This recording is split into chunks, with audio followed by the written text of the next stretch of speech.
Hello बच्चों, आज मैं आप लोगों को पढ़ाऊंगा एग्रीकल्चर चैप्टर। और ये जो एग्रीकल्चर है ये 1950 से लेके 1990 तक का है। ठीक है, हमने क्या किया, एग्रीकल्चर चैप्टर एक बार और पढ़ा था, थोड़ा सा एग्रीकल्चर के बारे में थोड़ा सा और पढ़ा था। वो Indian economy on the eve of independence में पढ़ा था, वो 1947 का भारत था। अब हम पढ़ेंगे 1950 से लेके 1990 तक एग्रीकल्चर के बारे में। तो बच्चों, इस चैप्टर के अंदर हमने दो चीज़ें पढ़ ली है।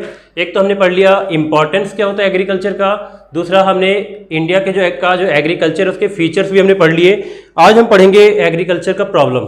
ठीक है बच्चों, तो एग्रीकल्चर यानी problems of Indian agriculture. Indian agriculture जो है इसकी क्या क्या प्रॉब्लम्स हैं। तो बच्चों, तुम्हें पता ही है कि इंडिया के एग्रीकल्चर की कितनी बुरी हालत है, तुम सबको पता होगा।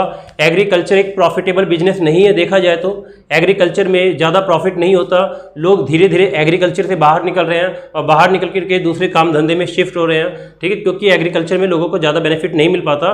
कारण क्या है, यहाँ पर बहुत सारे कारण हैं। एक एक करके मैं कुछ कारण बताता हूँ कि हमारे इंडियन एग्रीकल्चर की प्रॉब्लम्स क्या क्या है। तो बच्चों, सबसे पहला फर्स्ट पढ़ते हैं हैवी डिपेंडेंस ऑन एग्रीकल्चर। जो हमारे भारत का जो एग्रीकल्चर है, सबसे बड़ी बात कि वहाँ पे क्या है, हैवी डिपेंडेंस ऑन एग्रीकल्चर।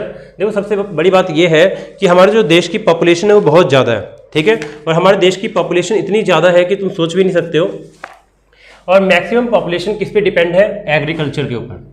ठीक है, लगभग भारत की पॉपुलेशन 135 से 140 करोड़ के आसपास है। और अच्छी खासी पॉपुलेशन, कम से कम इस वक्त भी 47-48% पॉपुलेशन किस पे डिपेंड है, एग्रीकल्चर पर।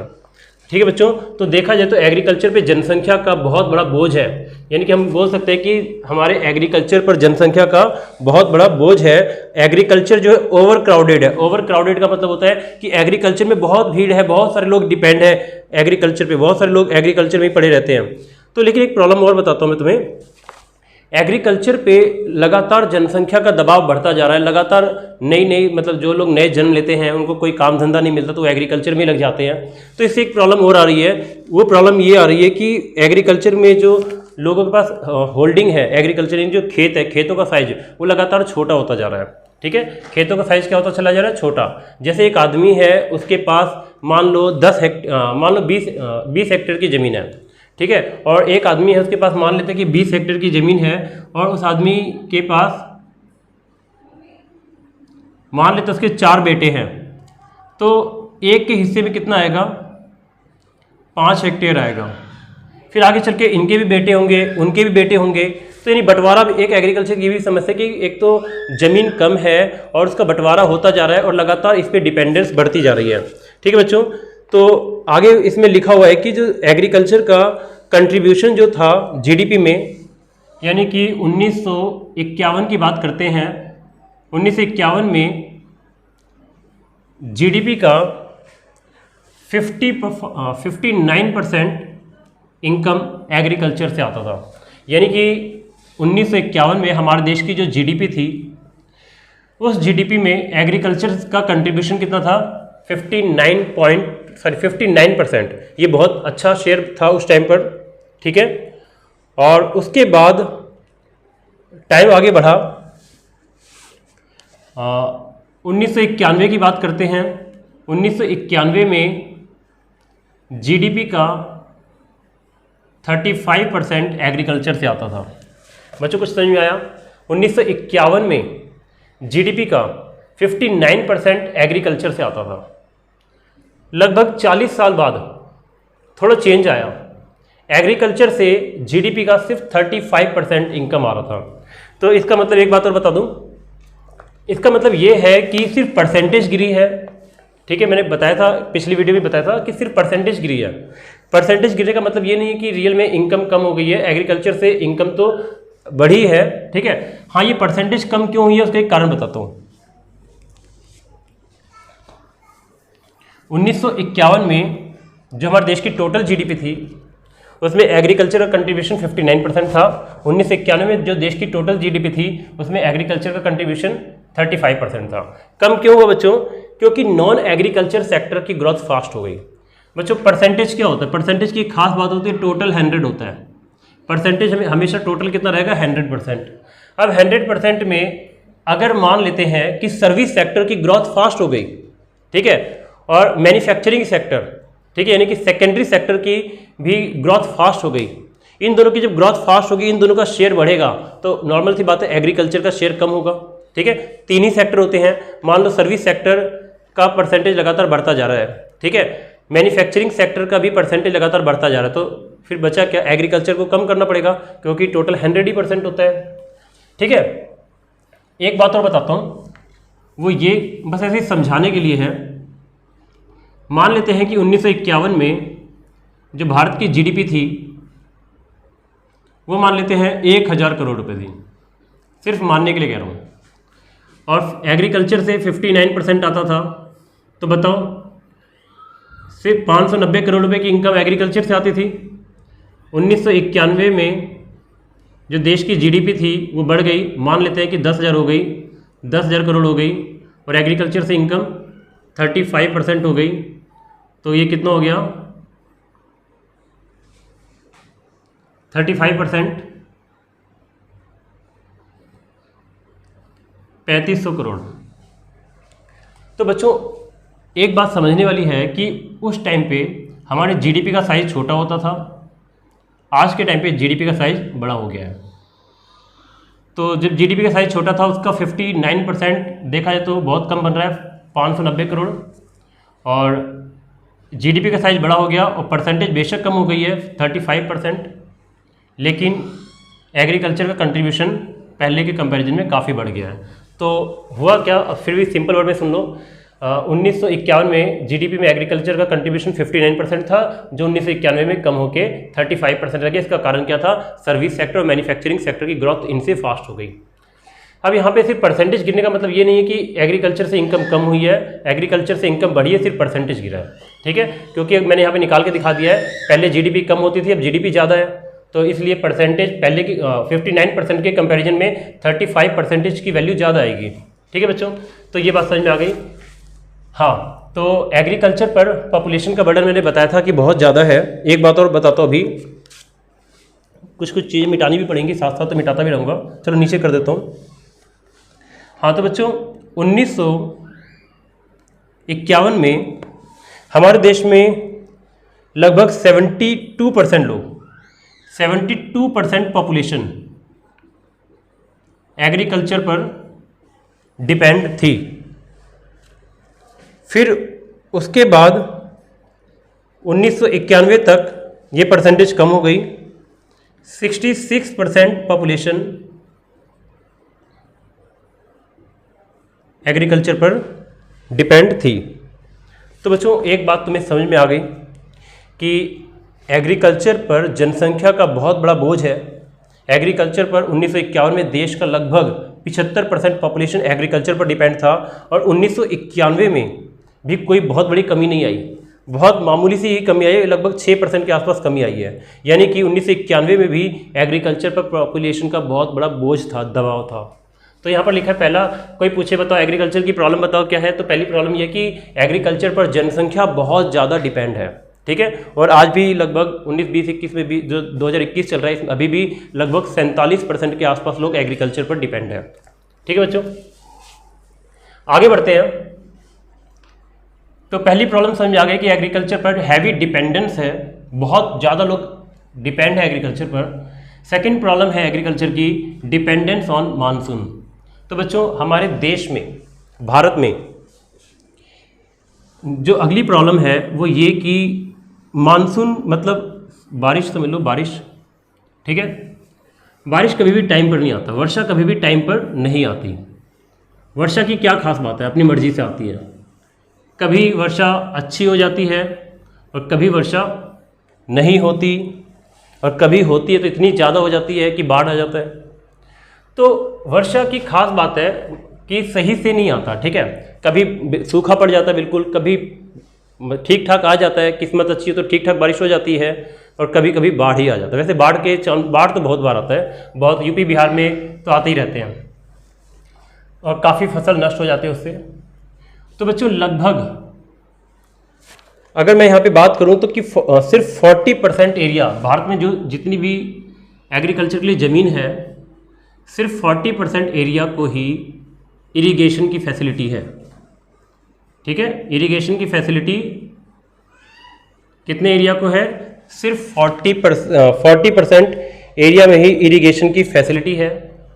अब तुम समझ जाओ कि 60% एरिया अभी भी किस पे डिपेंड है, डिपेंड्स ऑन मानसून, यानी कि आज भी 60% जनसंख्या मानसून पर डिपेंड है।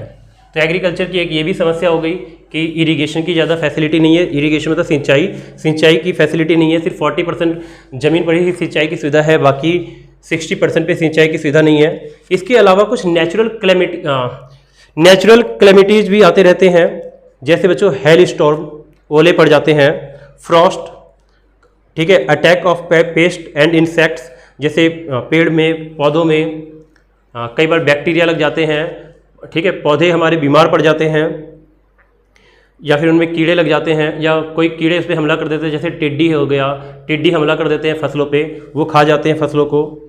तो ऐसी यानी कि बहुत सारी चीज़ें आ जाती है जो फसलों के साथ होती रहती है।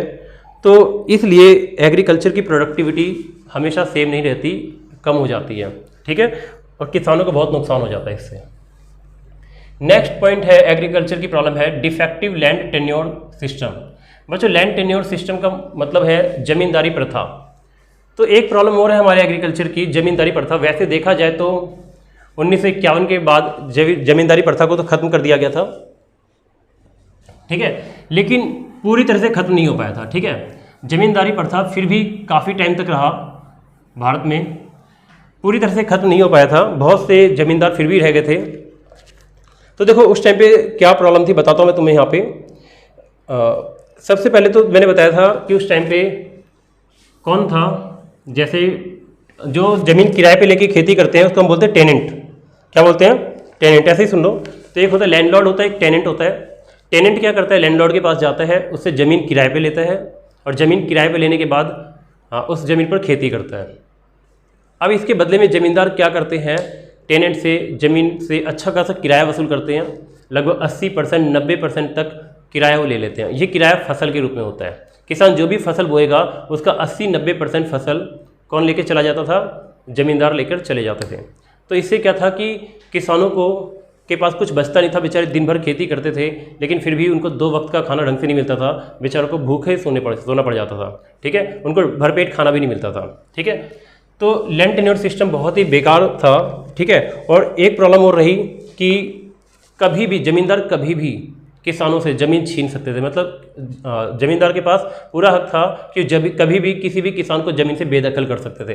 अब जब किसी भी किसान को ज़मीन से किसी भी वक्त बेदखल कर देंगे तो नॉर्मल सी बात है, किसानों के पास मोटिवेशन कहाँ से आएगा कि हम एग्रीकल्चर में कुछ इंप्रूवमेंट करें, एग्रीकल्चर में कुछ इन्वेस्टमेंट करें। खुद ही सोच के देखो, तुम्हें कोई ज़मीन दी गई है और उस ज़मीन के तुम मालिक नहीं और तुम्हें कभी भी उस ज़मीन से बेदखल कर दिया जाएगा, तो क्या उस ज़मीन पर तुम कोई परमानेंट इंप्रूवमेंट सोचोगे कि इस ज़मीन पर कुछ इंप्रूवमेंट करूँ? तुम्हें तो पता है कि अगर तुमने इंप्रूवमेंट कर भी दिया तो तुम्हें कुछ टाइम बाद निकाल दिया जाएगा, कोई और उसका बेनिफिट ले जाएगा। तो इस वजह से किसानों के पास कोई इंसेंटिव नहीं था, क्योंकि ज़मीन से उनको बार बार बेदखल कर दिया जाता था, ठीक है। ज़मीन के लिए बहुत सारे कानून भी बनाए लेकिन उन कानून का भी ज़्यादा फायदा नहीं मिल पाया। तो लैंड टेन्योर सिस्टम बहुत ही बेकार था। अच्छा खासा हैवी अमाउंट लैंडलॉर्ड वसूल करते थे किसानों से। नेक्स्ट है अनइकोनॉमिक होल्डिंग्स। तो अनइकोनॉमिक का मतलब था बच्चों अनार्थिक। अनइकोनॉमिक वर्ड का मतलब था अनार्थिक, होल्डिंग मतलब होता है कि कितना खेत उनके पास होल्ड था, यानी कि एक किसान, हमारे देश में एक किसान के पास एवरेज कितनी ज़मीन होती है। तो बच्चों इसकी हालत तो बहुत ही बुरी है। नेशनल सैंपल सर्वे ने कहा कि भारत में 52% होल्डिंग्स जो है, होल्डिंग्स मतलब जो खेत है किसानों के पास, वो 2 हेक्टेयर से भी कम है। 2 हेक्टेयर से भी कम है। इसका मतलब कि हमारे देश के जो किसान हैं, लगभग 52% ऐसे किसान हैं जिनके पास ज़मीन, बहुत बड़ी ज़मीन नहीं है, 2 हेक्टेयर से भी कम की ज़मीन। ऐसा क्यों बच्चों? ऐसा इसलिए क्योंकि जैसे एक आदमी है, उसके बच्चे होते हैं तो उस आदमी की ज़मीन का बंटवारा उसके बच्चों में हो गया, फिर उसके बच्चों के भी बच्चे होते हैं तो उसकी ज़मीन का बंटवारा उन बच्चों में हो गया, फिर उनके भी बच्चे होते हैं तो ज़मीन का बंटवारा उनके बच्चों में हो गया। तो लगातार बंटवारा होते होते आज ज़मीन का साइज़ हर एक किसान के पास बहुत कम है। लगभग 52% ऐसे किसान थे जिनके पास 2 हेक्टेयर से भी कम की ज़मीन थी। ये कब की बात है? ये है 1951 की बात। लेकिन 1991 तक आते आते ये हालत और बुरी हो गई। 80% किसान इस कैटेगरी में आ गए। यानी हमारे देश में 1991 में 80% किसान ऐसे थे जिनके पास 2 हेक्टेयर से भी कम ज़मीन थी। यही बात अगर हम अमेरिका से कंपैरिजन करते हैं बच्चों, तो हम दूर दूर तक नहीं है। अमेरिका की बात करें तो अमेरिका में एक किसान के पास 122 हेक्टेयर ज़मीन होती थी 1991 में। एक किसान के पास 122 हेक्टेयर ज़मीन होती थी। अब खुद ही सोच के देखो, भारत का किसान अमीर होगा या अमेरिका का किसान अमीर होगा? ये अमेरिका का किसान है। अमेरिका में एक किसान के पास एवरेज कितनी ज़मीन होती थी? 122 हेक्टेयर। और इंडिया में एक किसान के पास एवरेज कितनी ज़मीन होती थी? 2 हेक्टेयर।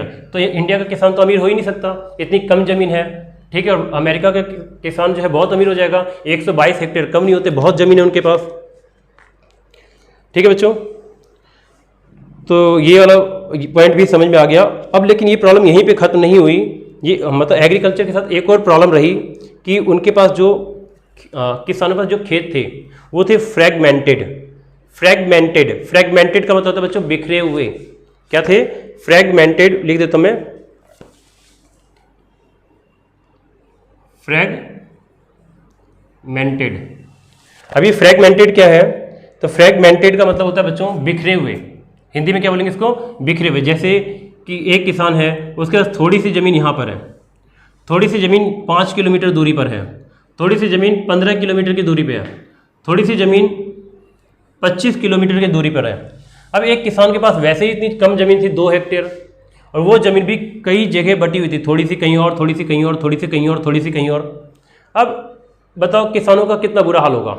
किसान यहाँ पे खेती करेगा, फिर दौड़ के यहाँ जाएगा, यहाँ खेती करेगा, फिर दौड़ के यहाँ जाएगा, फिर दौड़ के यहाँ जाएगा, और फिर सब पे नज़र भी नहीं रख पाएगा। और खेतों का साइज इतना छोटा छोटा होता था कि इसमें कोई नई मशीन का इस्तेमाल भी नहीं, जैसे ट्रैक्टर का, थ्रेसर का, यानी ट्रैक्टर मशीन या थ्रेशर मशीन का इस्तेमाल भी नहीं किया जा सकता था। इतने छोटे छोटे ज़मीन के टुकड़े होते थे, ठीक है।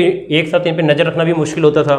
तो फ्रैगमेंटेड लैंड था किसानों के पास, फ्रैगमेंटेड होल्डिंग्स थी, छोटे छोटे प्लॉट्स में बटे हुए थे। उसके बाद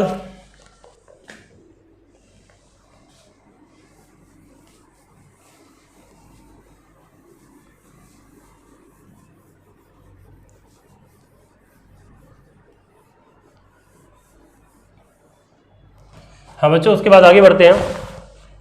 अनइकोनॉमिक होल्डिंग्स। अनइकोनॉमिक का मतलब होता है अनार्थिक, मतलब गैर फायदेमंद, यानी कि खेत के साइज इतने छोटे छोटे होते थे कि किसानों को फायदा ही नहीं होता था। Next, lack of credit. बच्चों क्रेडिट का मतलब होता है उधार। क्रेडिट का क्या मतलब होता है? उधार। तो उधार लेने के 2 सोर्स मैंने बताए थे पिछली वीडियो में। एक तो था इंस्टीट्यूशनल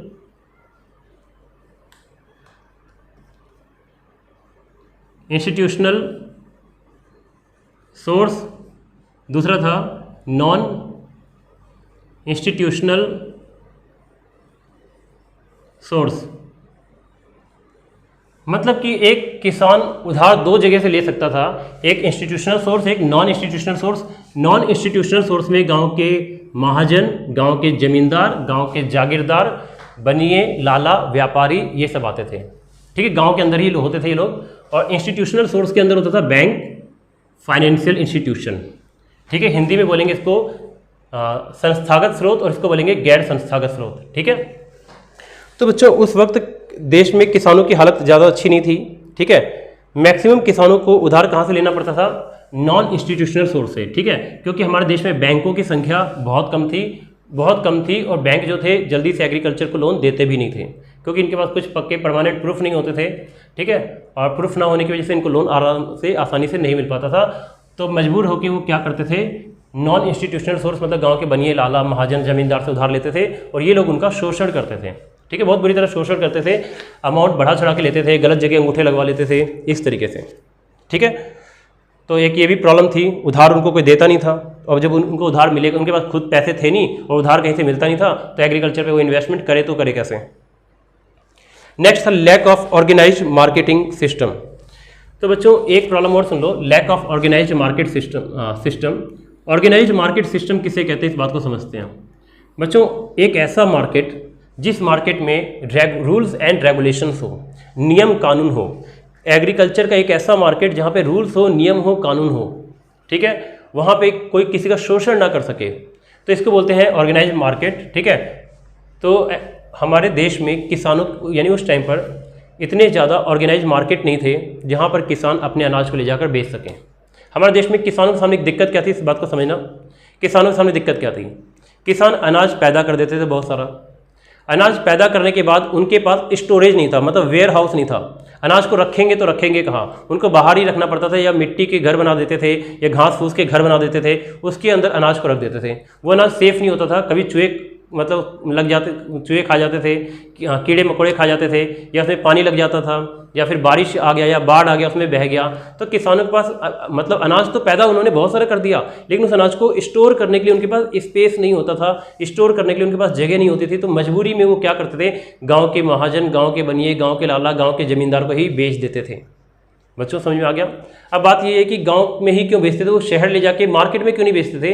मार्केट में इसलिए नहीं बेचते थे क्योंकि उनके पास कोई अपना ट्रांसपोर्ट का सिस्टम नहीं था, उनके पास अपनी गाड़ियां नहीं थी कि गाड़ी में लोड करके वो शहर ले जाके बेचें। इतने पढ़े लिखे नहीं थे कि शहर में ले जाके बेच सकें, उनको डर भी लगता था, और मजबूरी में गाँव के लोगों को बेच देते थे, महाजन बनियों को, और ये लोग उनका शोषण करते थे, कम से कम रेट उनको देते थे, अच्छा रेट भी उनको किसानों को नहीं मिल पाता था। और ठीक है, ऑर्गेनाइज्ड मार्केट उसको बोलते हैं बच्चों जहाँ पे नियम कानून हो, जैसे तौलने उलने के लिए भी ठीक हो।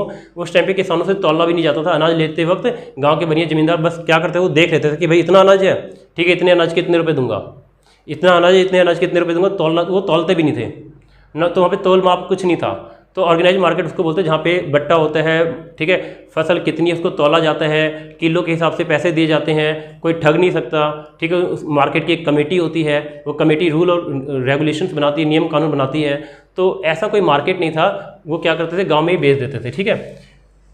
अगला है conservative outlook of the farmers. हमारे देश के जो किसान थे उनका आउटलुक मतलब उनका जो दृष्टिकोण था वो काफ़ी कंजर्वेटिव था, मतलब पुराने ख्याल के किसान होते थे, ठीक है। हमारे देश के किसान क्या थे, पुराने ख्याल के होते थे। जैसे एक तो वो इग्नोरेंस करते थे, अज्ञान थे बेचारे, उनको नई टेक्नोलॉजी के बारे में पता नहीं था, ठीक है, क्या है होती है टेक्नोलॉजी कुछ नहीं पता, ठीक है। गाड़ी ट्रैक्टर का इस्तेमाल कैसे होता है, थ्रेसर मशीन का इस्तेमाल कैसे होता है, दूसरी मशीन का इस्तेमाल कैसे, ट्यूबवेल मशीन का इस्तेमाल कैसे होता है, वो लोग इलिटरेट थे, अनपढ़ थे, ठीक है। सुपरस्टिशन मतलब कि वो क्या करते थे, मतलब जैसे कि किस्मत के भरोसे रहते थे कि किस्मत में होगा तो ऐसा हो जाएगा, किस्मत में होगा तो अच्छी फसल हो जाएगी, किस्मत में होगा तो अच्छी फसल नहीं होगी, और नई टेक्नोलॉजी को अपनाने से डरते थे। तो इस वजह से भी एग्रीकल्चर के अंदर कहीं ना कहीं प्रॉब्लम रही, ठीक है बच्चों। इतनी बातें मैंने समझा दी, हमारा एक पॉइंट खत्म हो गया, एक टॉपिक खत्म हो गया, प्रॉब्लम ऑफ इंडियन एग्रीकल्चर। उसके बाद जो नेक्स्ट टॉपिक आता है वो है agricultural policies and programmes during the plans, यानी कि जो प्लान थे, ठीक है बच्चों, एक मिनट।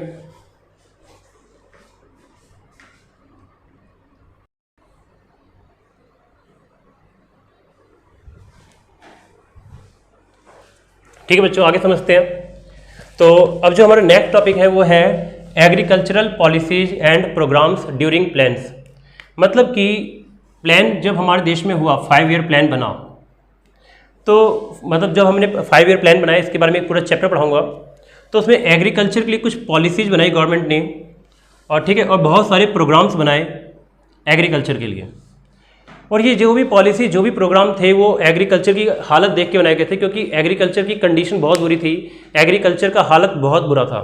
एग्रीकल्चर ये लगा लो कि उसमें लैंड के साइज लगातार छोटे होते जा रहे थे, ज़मीन का साइज लगातार दिनों दिन छोटा होता जा रहा था, ठीक है। और उसके बाद किसानों के पास मतलब जो ज़मीन थी दूर दूर थी, थोड़ी सी कहीं और, थोड़ी सी कहीं और, थोड़ी सी कहीं और, ऐसी भी प्रॉब्लम थी। और ज़मींदार ज़मीन के मालिक होते थे, किसानों की अपनी ज़मीन नहीं होती थी, उनको उस टाइम पे जो किराए पे ज़मीन लेके खेती करते थे उसको हम बोलते थे टीलर्स। तो उनके पास कुछ इंसेंटिव नहीं होता था कि भाई हम खेत में कुछ इन्वेस्टमेंट करें, क्योंकि जब उनके पास खुद की ज़मीन नहीं है तो ज़मीन पे क्या इन्वेस्टमेंट करेंगे, ठीक है। तो ऐसी बहुत सी दिक्कतें थी। तो उन सारी प्रॉब्लम्स को ख़त्म करने के लिए एग्रीकल्चर में रिफॉर्म हुए। तो बच्चों एग्रीकल्चर में 3 तरह के रिफॉर्म हुए। आज तो सारा नहीं पढ़ा पाऊंगा, आज की क्लास में सिर्फ इतना ही पढ़ाऊंगा। लैंड रिफॉर्म, पहला इंप्रूवमेंट हुई लैंड में, लैंड रिफॉर्म। दूसरा हुआ टेक्नोलॉजिकल रिफॉर्म, ठीक है, और तीसरा हो गया जनरल रिफॉर्म। तो आज की ये दोनों पार्ट हम नेक्स्ट वीडियो में कवर करेंगे। आज हम सिर्फ इतना ही पढ़ेंगे लैंड रिफॉर्म। लैंड रिफॉर्म मतलब भूमि सुधार। भूमि सुधार क्या क्या होता है समझते हैं बच्चों। भूमि सुधार में सबसे पहला काम सरकार ने ये किया, एबोलिशन कर दिया ऑफ इंटरमीडियरीज। इंटरमीडियरी को हिंदी में बोलते हैं मध्यस्थ। मध्यस्थ कौन होते हैं बच्चों? पहले क्या था, सरकार इंटरमीडिएट होते थे, जैसे सरकार और किसान के बीच में जमींदार होते थे, जागीरदार होते थे। ये लोग किसानों से क्या करते थे, बहुत सारा टैक्स वसूल करते थे, यानी लगान वसूल करते थे, और लगान का मैक्सिमम हिस्सा अपने पास रख लेते थे, और रखने के बाद कुछ हिस्सा मतलब अंग्रेजों को जाके दे देते थे, ब्रिटिश गवर्नमेंट को जाके दे देते थे। लेकिन एक प्रॉब्लम और बताता हूँ, हाँ, अंग्रेज तो इंडिया छोड़ के चले गए, लेकिन जमींदार को ऐसे ही छोड़ के चले गए। ठीक है, जब वो अंग्रेज इंडिया छोड़ के गए तो अंग्रेजों को ये करना चाहिए था कि इंडिया में जितने भी किसान थे उन सारे के सारे किसानों को जमीन बांट के जाना चाहिए था, लेकिन उन्होंने क्या किया, जमींदार के पास ही जमीन रहने दी और चले गए यहाँ से। तो जमींदार तो अमीर थे, अमीर हो ही गए, उनके पास बहुत सारी ज़मीन थी, और फिर बीच में और भी बहुत सारे इंटरमीडिएरी थे, ठीक है, जो बीच में खाते पीते थे, मतलब किसानों के पैसे को खा जाते थे, किसानों के प्रॉफिट को खा जाते थे।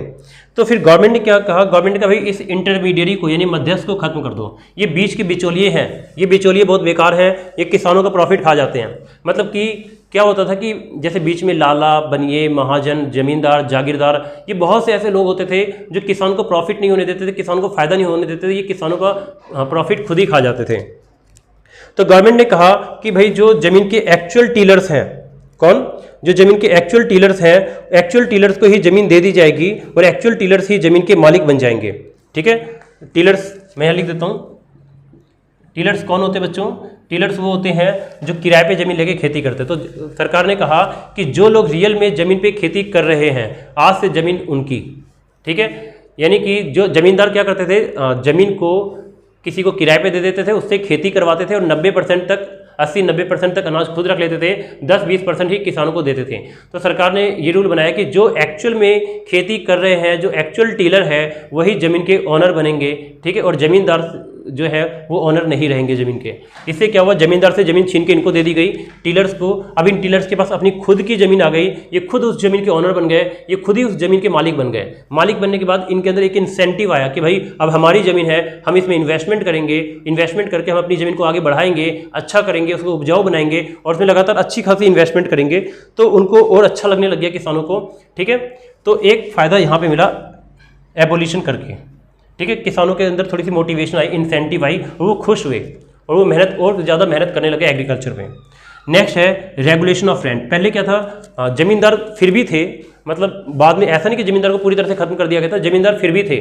और सरकार ने कहा कि देखो जमींदार रहेंगे, लेकिन जमींदारों के लिए भी रेंट लेने के लिए एक मैक्सिमम अमाउंट फिक्स कर दिया गया था। सरकार ने कहा कि मैक्सिमम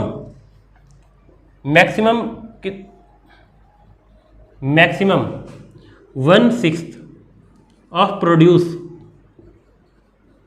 यानी कि जमींदार किसानों से कितना रेंट ले सकते थे, मैक्सिमम 1/6 ऑफ प्रोड्यूस। मतलब कि किसान जितना भी अनाज प्रोड्यूस करेगा, किसान जितना भी अनाज प्रोड्यूस करेगा, उस प्रोड्यूस का 1/6 से ज़्यादा जमींदार रेंट नहीं ले सकता। ठीक है, बात समझ आ गई। जैसे एक छोटा सा एग्जांपल दे देता हूं मैं तुम्हें। चलो एग्जांपल क्या बच्चों, कुछ भी निकाल के देख लेना, 1/6 कर लेना। ठीक है, मान लो किसानों ने 60,000, मान लो किसान ने 60,000 रुपये का अनाज प्रोड्यूस किया।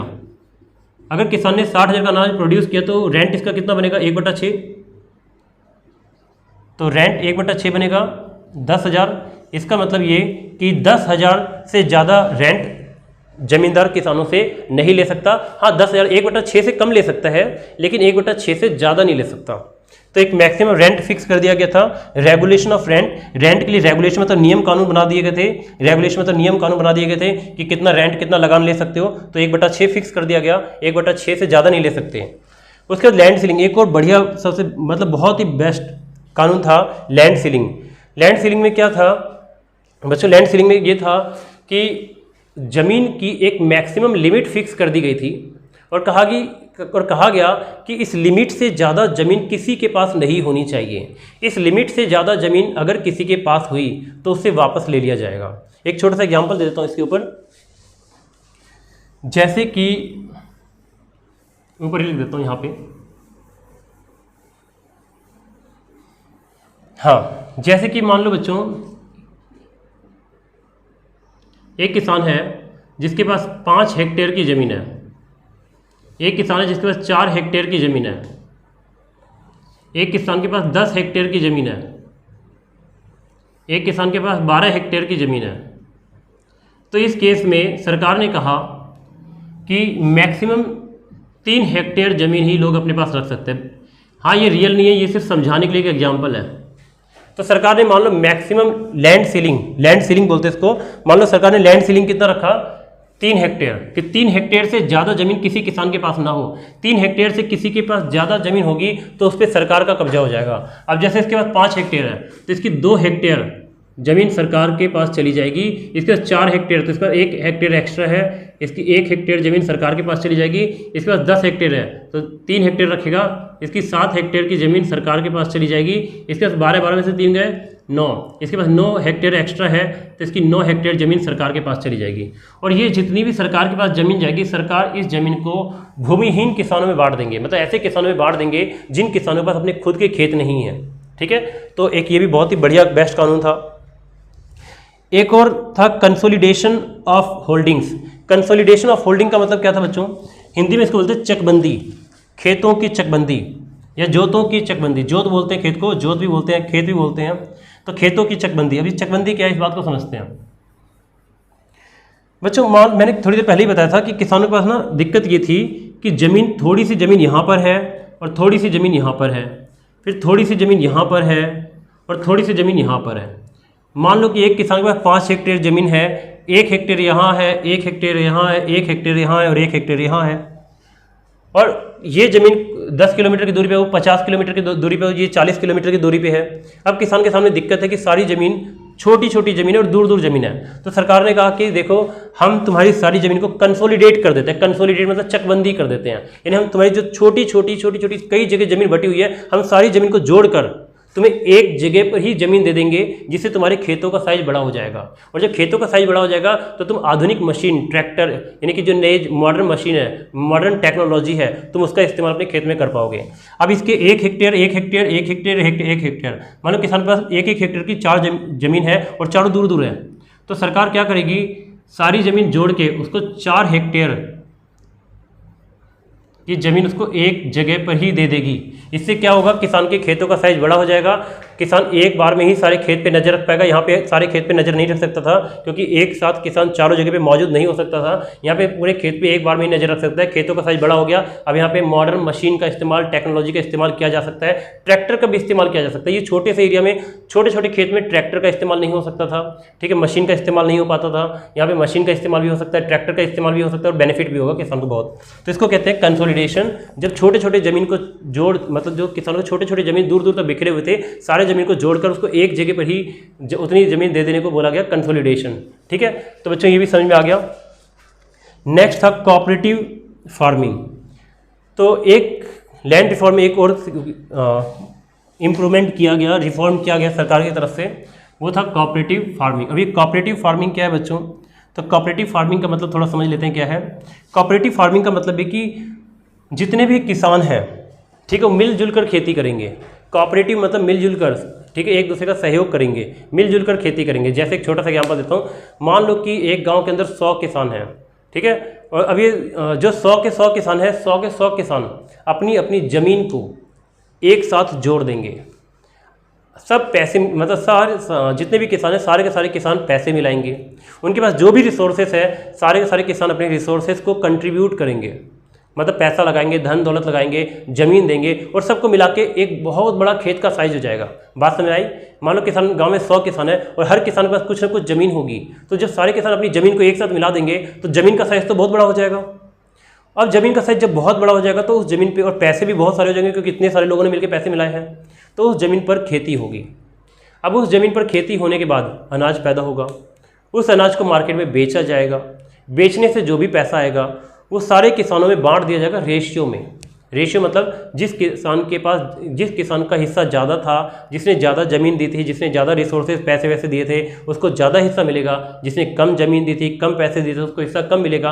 तो रेशियो में फिर प्रॉफिट का बंटवारा सारे किसानों में कर दिया जाता है। तो इसको बोलते हैं कोऑपरेटिव फार्मिंग। कोऑपरेटिव फार्मिंग से एक और फायदा हुआ कि पूरे गाँव के किसान अपनी ज़मीन को एक साथ मिलाकर जब खेती करते थे तो अनाज ज़्यादा उगता था। अब अनाज जब ज़्यादा उगेगा तो एक बार में इतने ज़्यादा अनाज को जब मार्केट में बेचने के लिए जाएंगे तो मोल भाव करने में भी आसानी रहेगी, ठीक है, यानी बार्गेनिंग करने में भी किसानों को हेल्प मिल जाती थी। ठीक है बच्चों, तो आज के लिए सिर्फ इतना ही, बाकी हम नेक्स्ट वीडियो में करते हैं। अगर तुम्हें कोई डाउट हो तो मेरे से कमेंट में पूछ लेना, ठीक है। आज के लिए सिर्फ इतना ही।